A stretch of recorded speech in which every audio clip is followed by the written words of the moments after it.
quite a lot of time, patient also feels that there is no need to follow up. They get diagnosis, they get the treatment, and they don't come for the follow up. But they must be aware that there are data that we need to look into and help patient how they are doing with the machine.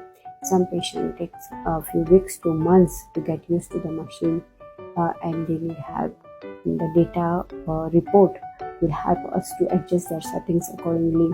And patients stop using the machine after they feel better, after a couple of years, and we have to emphasize to them that this treatment is lifelong and it is not curable. It is controllable with the CPAP machine or the BiPAP machine. So regular follow-up is always advisable.